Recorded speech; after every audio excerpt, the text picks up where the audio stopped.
This is another episode of Standup Comedy, your host and MC, celebrating 40-plus years on the fringe of show business. Stories, interviews, and comedy sets from the famous and not so famous. Here's your host and MC, Scott Edwards. Hello and welcome to this week's podcast. We have another exciting afternoon of comedy and interview. And this week I'm so lucky to be talking to one of the funniest guys out of the San Francisco Bay Area. You've seen him on Evening at the Improv, Make Me Laugh, and he's a regular on the David Letterman Show. Right. We'll talk about that in a second. Ladies and gentlemen, please welcome Larry Bubbles Brown. Thanks. Wow, the crowd goes nuts. Good to hear from you, Scott. It's been a long time. Yeah, great to hear your voice, and you sound just the same, so you're not aging at all, right? I haven't, well, because I run 6 miles every other day. It's keeping me young. Oh, actually, that's very athletic of you. I wish I was so motivated. I've not been good at running. I try to stay healthy by using that arm swing to get food to my mouth. So...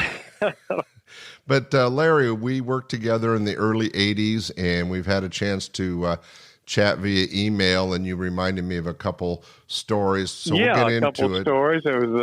It was my first. I'm pretty good on days. In fact, I came up with Milt Abel the last Sunday of March of '82. That's very specific. Yes, you had us audition, and Paula Poundstone was the headliner that week, and we both went up, and we weren't quite ready. And then I remember I came back, and my first week at Laughs was June 22nd, 1983, and it was with Robert Schimmel was the middle. This is how long ago it is. Yeah. Well, that's an astounding memory. I think you're the first one of my interviews to be able to peg the date and who you worked with. I'm pretty good on dates. And I remember I worked with Schimmel, and he was very helpful. And that was my first road gig. It was very exciting. I was kind of scared, and he was very encouraging. Yeah, Robert comes across on stage as being pretty caustic, but actually off stage, he was one of the nicest guys to work with. And had a tremendous career in comedy. And I think it's really impressive to hear that he took the time to work with you. We were very lucky as a comedy club, being one of the first ones in the country doing that stuff, that there was a lot of kind of a learning curve, not only for me as a club owner and MC, but as the comics. A lot of people, Will Durst, Gary Shandling, there was a number of people. It was the very first road gig. But more important than that, a lot of young comics, and you mentioned yourself and Milt Abel, who ended up being headliners, had a chance to get started, get your feet wet in the business, and kind of test the waters with the help and support of hopefully me and the club, but also the headliners and other comics. I think there is a certain amount of comedic camaraderie. Say that fast 3 times. Yeah, it was really helpful to work with somebody like that. He was a great guy and had a tremendous career and a very odd life. Yeah, definitely. And it was interesting that you said you came up and showcased with Milt Abel. Milt and I are very good friends still, and we worked together just like you several times over the coming decades or years. I did want to touch on something a little more personal. You are not the most exuberant, power-packed excitement on stage. No. You take a more dour approach to comedy, which makes you unique.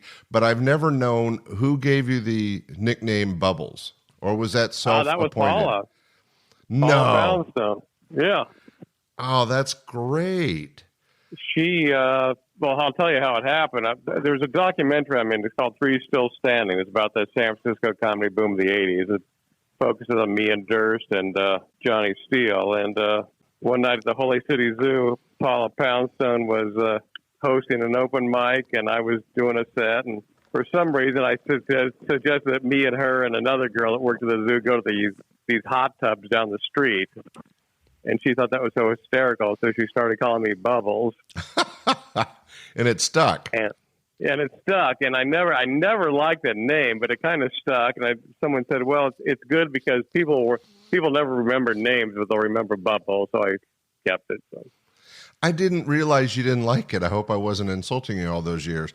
But no, I've gotten to I like it. People call me Bub now. That's fine. So well, I don't. And this is just my 2 cents. I never thought of you as Bubbles, like Bubbles the monkey or something. It went as a series: Larry, Bubbles, Brown. And to me, what I found, and I'm totally overread into it, but because your effervescent energy on stage, which is really 180 of that, but I mean, your deadpan presentation of comedy, the Bubbles was kind of, like you call a really big guy shorty or something, Right, exactly. That Bubbles gives the idea that you're going to be effervescent on stage, and it's just the opposite. You are really funny by being more deadpan, not to the level of Stephen Wright, but definitely compared to some of the other acts. Right, because I think I would say 95% of the acts then are very high energy, happy crowd pleasers, and so. Well, it was a different approach, but it worked for you. It worked for me. I think maybe because I was a little different, so maybe that helped. I don't know, but. Well, I mean, it must have had some impact. I mean, Larry, you've been a successful stand-up comic. We were just alluding in the opening, you had 2 appearances on the David Letterman Show, coincidentally setting a record, being the biggest time difference between. You had 20 years. 21 years. 21 years in between the 2 visits. And even though that's an interesting record to have with Letterman, it does really speak to that your success over 21 years. I mean, right? I guess. I think just if you can make a living at this, that's how hard it is to make a living at this. So just hanging around that long, I guess, shows some success. Well, certainly. And it's not an easy way to go. I've been around comics and road work for 4 decades, and I think one of the hardest jobs in the world has to be a traveling entertainer, whether it's a musician, a comic, you name it. The work and the life on the road is really challenging. Yeah, traveling's brutal, especially as you get older. So it's exhausting and expensive, and there's not a lot of fun about it. Yeah, it is definitely something that I never aspired to do or wanted to do. I did a few productions where I produced shows out of town and traveled for those, but that's a whole different beast from grinding through a week in some small town in the Midwest, and you have to get yourself there, sleep in a bed you don't know. You're living with people you don't really know for a week, and then hopefully get enough money to get yourself home and have made a profit. I mean, it's I don't think a lot of my audience, non-entertainers, would really understand the difficulties and the challenges of the road. Yeah, it sounds like it'd be fun, but I think if people did it for a couple of weeks and go, hey, I want out of this. Right. We all think it's really cool to stay in a hotel room, but imagine living in with one, 300 days a year.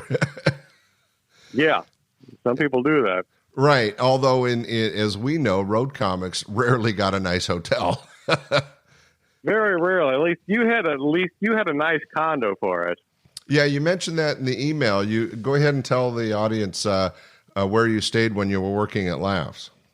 Yeah, it was a high-rise condo near the club. I remember we could walk to the club from there. I forget what street it was on, and I don't know if it was the first time. I think it was the second time I worked there. I came up, and the room next to us, there was 2 guys in suits sitting in front of the door. I thought that was weird. Then I came in, and one of the other comics told me, the governor of California lives next to us, because they were remodeling the governor's mansion, and the governor of California was next to 3 comedians, which how there wasn't an incident, I don't know how something bad didn't happen. But Yeah, it was interesting. It became the fodder of a lot of material on stage, but luckily at the actual location, there was no need for interaction between the local Secret Service and I believe it was Governor Duke Majan at the time. It was Duke Majan, yeah. Yeah, and the comics, which, like you said, could have been one of those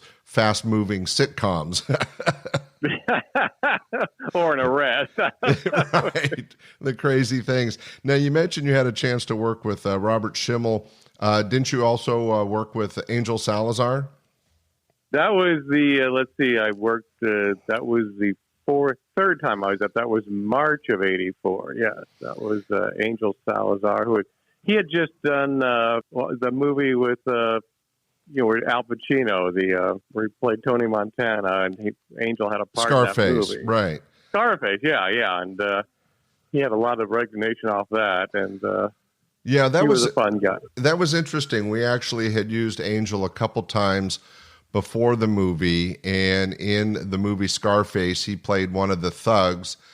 He is actually one of the last people to die in the movie, which is interesting, but it gave him some fame and notoriety that we were able to trade on in the few gigs that he worked after that. Interesting comic. He had a different style than you, for sure. He was very high energy. Oh yeah, he came out. Didn't he come out with a boombox? Right. Very Hispanic street boombox on his shoulder, and he would strut out, and that's kind of the basis of his character. He was playing off, really who he was, Hispanic off the streets of L.A., doing stand-up comedy. Interesting. Well, that was a huge movie, so. Oh, yeah. No, definitely still is. So you've certainly, over the last 30, 40 years, had your experiences on the road. Is there any that stick out that were especially unique? Let's see. I was in Colorado Springs with Milt Abel in 1986, and the show was a Saturday night sold out show, first show, and right before the show, a cop came in and said, "Someone just phoned in a bomb threat to your club." So they searched the club and they couldn't find anything, and the show went on. They go, well, the cop said, "The owner, it's your call." And the guy go, "I got a full house. We're doing the show." And I remember the bomb was. They said it was going to go off exactly the time I would have been on stage. Well, it's nice that the owner was able to make a decision that affected your life. So what's interesting, Larry, there was twice in the history of Laughs Unlimited that we had bomb threats.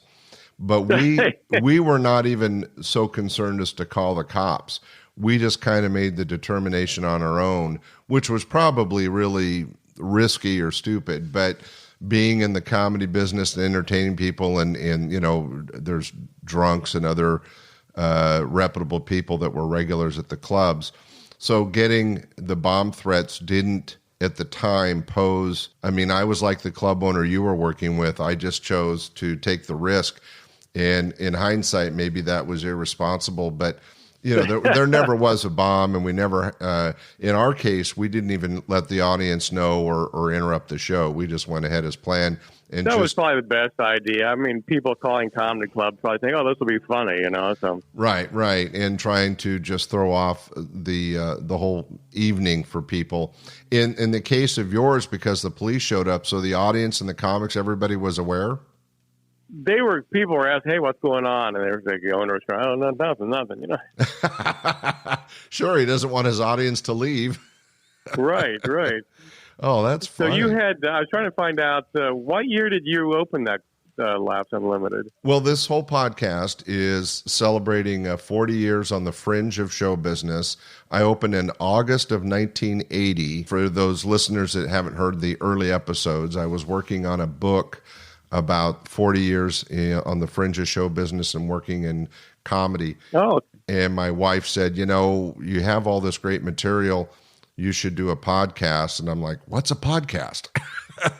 But I've now gotten more knowledgeable. I listen to podcasts now, and I'm doing one now, and it seems like it's going over well. But it is a great way to interact with people like you that we haven't really had a reason to talk in over 20 years, and yet but just hearing your voice, to me, it's like we were together last month, working on something. Time has no bearing. Well, I mean, I love that club. It was a really fun place to work. It was, you had good timing because I remember, the crowds were pretty big during the week. And the weekend, the place was packed. Yeah, we were very blessed in catching the beginning of the wave. I call the 80s and 90s, but it was really the 80s was the golden age of stand-up, where there was, when I opened my club, it was the 6th full-time comedy club in the country, but it was really the only one outside of a main, Sacramento was the capital of the state, but it's not a very big city. We were really amongst just a few choices of entertainment back in 1980, and all the other clubs that had opened previous to me, the Improv, the Comedy Store, Catch a Rising Star, were in huge metropolises like LA, New York, Chicago, and having a club that was full-time comedy in Sacramento, and then eventually I had the 3 clubs, Citrus Heights and Stockton, really kind of put us on the map, at least for the entertainers, because we could offer them more work and a lot more consistent work than other smaller chains or other, it's so funny because a lot of people don't realize that stand-up comedy really started in the dark, smoky rooms of jazz clubs where entertainers were thrown up to while the bands were setting up. They were changing bands or changing musical entertainers. Hey, let's throw a comic up and kill 10 minutes. Well, it was a great place. And who was the biggest? So you had Gary Shandling there? He was my very first opening act in August of 1980. It was his very first road gig out of Phoenix, Arizona. He was the opening act, and the headliner was George Wallace, who ended up having his own show in Vegas for a couple decades, and everybody knows him from early TV and stuff. But Gary Shandling was the opening act, and but we were able to work with all of the best, including you, Larry. Now, I do have a great set coming up that I want to share with the audience. But before we get to that, so Larry, was there any other interesting experiences while at Laughs? Yes, once I can tell you the date. I was working with David Feldman and Bobby Slayton, two great comics. Yeah, David Feldman was always so bizarre. He did Feldo the Clown, yeah. Feldo. I forgot the name. Feldo the Clown was such a unique, sometimes funny, sometimes not so funny, but it was this kind of bitter, angry, drinking, cigar smoking clown that kind of abused the audience. I thought it was hilarious. And then Slayton, he was always a killer. He was very funny. Probably, maybe the strongest club comic around then. I don't know. Yeah, and still going strong. And so what happened that week? So the Saturday, there's two shows. They're both packed. And between shows, I'm out in that courtyard there, and I see this older guy that looks familiar, and I said to David Feldman, I think that's John Mitchell. He was the Attorney General under Richard Nixon. Oh, wow, John Mitchell, the politician, yeah. Yeah, it was a Watergate thing, and they were all hooked up in that, and I told him, because you're crazy. I said, no, it's him. I went over and we started talking. It was John Mitchell. And I don't know if he was there for the show. I don't know if he liked it or not, but it was such a bizarre character to see at a comedy show. And he's actually a pretty nice guy. That is I don't remember it, so I may not have even caught on that he was there. We were right next door to the Firehouse Restaurant, which was a big political encampment as far as restaurants go. And I think he may have been eating there, but he was hanging out. So. Yeah, and what's interesting is that you mentioned we had Governor Duke Majan next door, John Mitchell in the audience. Over the years, we actually had some pretty interesting guest members or audience members, but that must have been an interesting conversation for you and David. Yeah, I just remember Feldman was in awe. His head was popping off, and I was just, wow, it's kind of weird. But I just remember he's a really nice guy. That's great. Well, that's a nice little bit of history I wasn't aware of. Well, thanks for sharing that, Larry. Yeah, that's what I got memories. So. Yeah, well, you never know what's going to happen in a comedy club audience, right? Yeah. All right. Finish this interview. You also were coming up in the beginning of the wave of comedy, but you were focused in the Bay Area. But that means you got a chance to work with Paula Poundstone, Robin Williams, and a number of others. What was it like working the Other Cafe or the Holy City Zoo and some of those clubs in the Bay Area at the time? It was pretty incredible. Like the names you and Dana Carvey, just the amount of talent that was here was really fantastic. So it was kind of intimidating. You see some of these guys. I was talking to Dana Carvey. He said the first time he was going to San Francisco State and he wanted to do stand-up comedy. His friends thought he was funny, so he went up to the Holy City Zoo. He walked in and he said, "This guy's on the stage just killing it. He's lighting the room up so bad." Dana went home. He said, "I don't think I can't be that funny." It turns out the first guy he ever saw at an open mic was Robin Williams. Oh, I hadn't heard that story. Yeah. That would be a little intimidating, wouldn't it? So he came back later and then he actually interviewed Robin for the school paper. But, oh, how funny. I didn't know that. That's interesting. Now, you being more low key, obviously, you must have shared a stage with Robin over the years. Was that ever difficult or interesting? He always liked me. He's always very cool to me, and I just think, talk about a different level of energy. It's just, but I think he liked my joke writing or something, and but he was super supportive of me and most comics too. Probably the nicest person I've ever met. Well, I have found that sometimes the bigger the act, the more they appreciate the people under them that are following in the same path. I had a similar experience not only with Robin, but with Harry Anderson, George Wallace, and a few others that were already done. They made it. They were name acts, and they always took the time to talk to their peers. And even though people like you weren't as famous or popular as Robin, for example, in his mind, you were just another comic like he was, and he respected that and appreciated that. Yeah, and I think he liked comedy so much. He just really wanted to promote comedy and get people into it and help them if he could, and he did. Oh, that's great. Well, you mentioned what a good writer you are, so I think we'll share right now.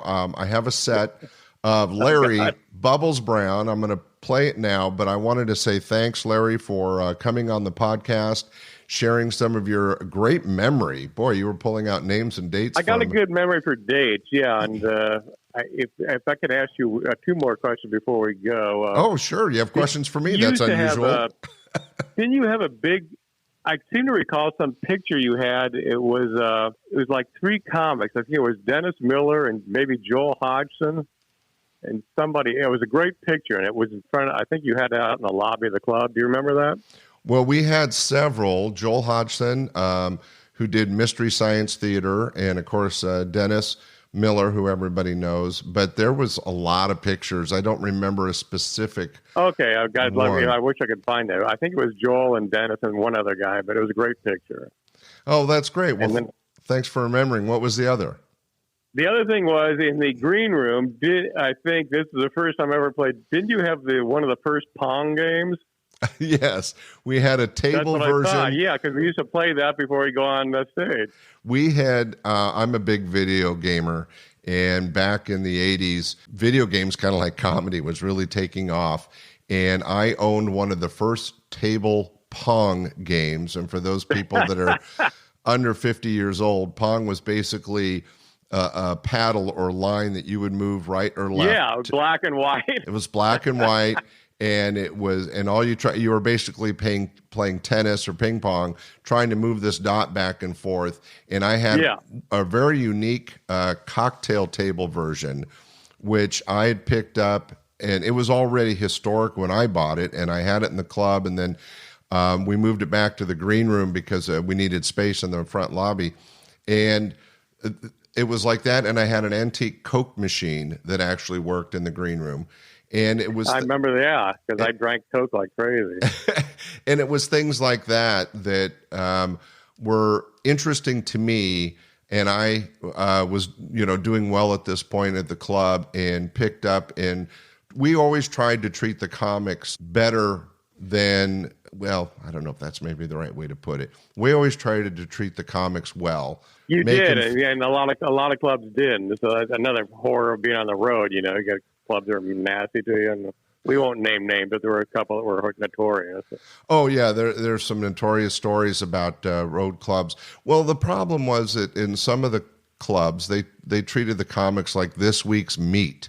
They're just going to be here for a few days. Let's get them in, get them out. We're not going to treat them well. We're not going to pay them well. They didn't put them up in good facilities. And I don't want to brag, but we tried to have either a nice condo or a house. We provided a car for the comics for many years, which pretty much nobody did. We always tried to treat everybody like family, and we've talked about in some of the other podcasts. We used to take comics out on the boat, or Paula Poundstone, for example, has been out on my boat a couple times. We used to take the comics bowling. So there was different things that we tried to offer to make the week at Laughs Unlimited a little less painful and a little less lonely that the average road gig could be. Hopefully you found some comfort in some sense of welcoming when you came to the club. Oh, I always look forward to coming up there. I still like Sacramento. It was a fun place. Yeah. Well, hey, thanks so much for being on the podcast today, Larry. Congratulations on your 40 plus years in show business. 39. I haven't hit 40 yet. It's 39. Yeah, don't want to age yourself. March 3rd, 81, my first set. Oh, really? March 3rd of 81. Yeah. Okay, well, since you're so good at dates, you've got it down.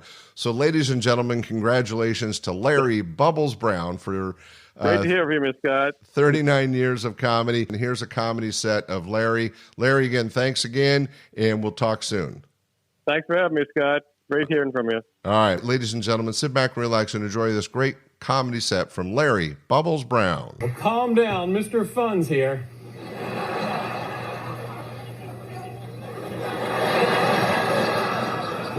I know what you're all thinking. Looks like Rain Man and E.T. had a baby.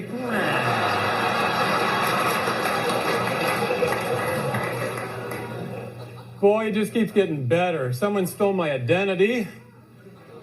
Now he has no life.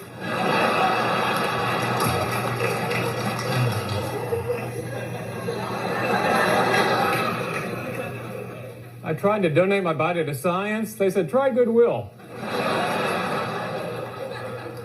Finances are in shambles. I dropped out of college thinking wiffle ball was going pro. You know things are bad when you're trying to get on jury duty for the cash. That's not a good sign. $12 a day, pick me.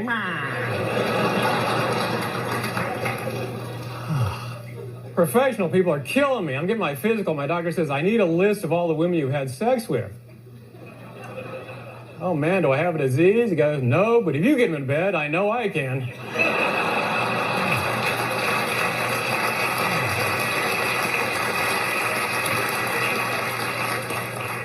Should I practice safe sex? He goes, if I were you, I'd take what I could get.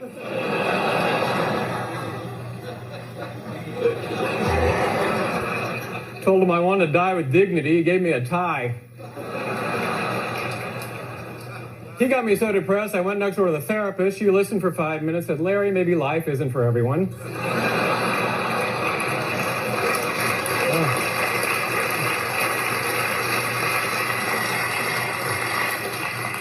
Well, if you're depressed, I can put you on Prozac, but I got to warn you, it's going to slow down your sex drive.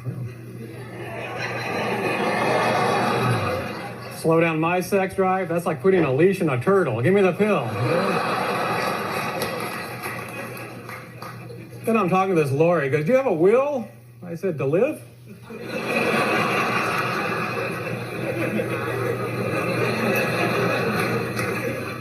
No, you gotta have a will. Do you want your relatives fighting over your possessions? Yeah, the 84 Fiero with the Dukakis for President bumper sticker.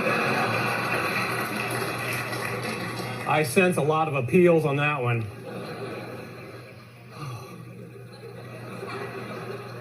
All my friends are married. They say, you got to get married. Do you want to die alone? No, I want to take you with me.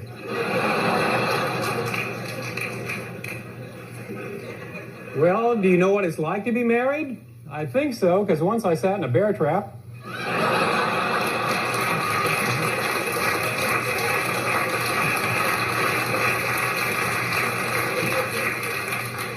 Gays are getting married. Haven't they suffered enough?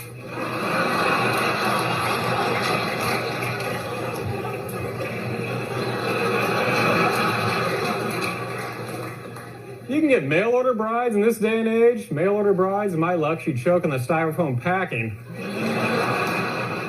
Return to sender.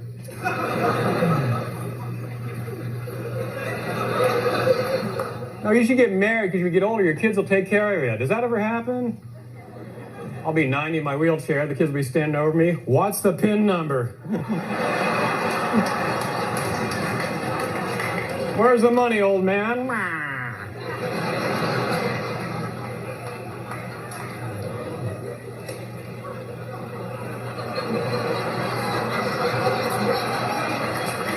Thank you. Okay.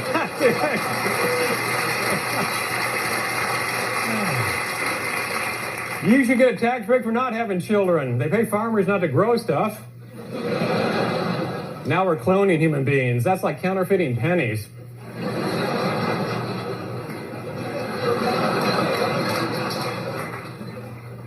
I like kids, though. I used to think I was a gifted child because my parents kept me in a box.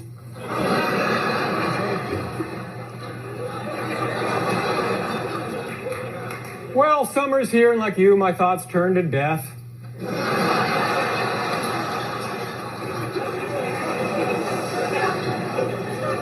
Wouldn't it be neat if you knew what day you were going to die, but not the year?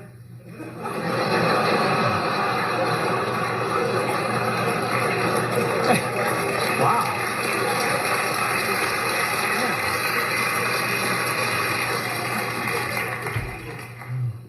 Politics, man. I finally figured politics out. An oil man became president, and an oil man, and gas went to $4.50 a gallon. Yeah. I hope we never elect a pimp. You guys have been great. Thank you.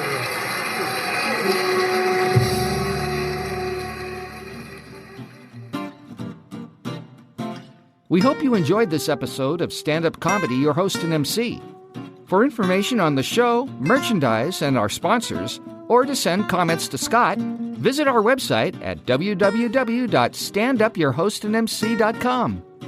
Look for more episodes soon and enjoy the world of stand-up comedy. Visit a comedy showroom near you.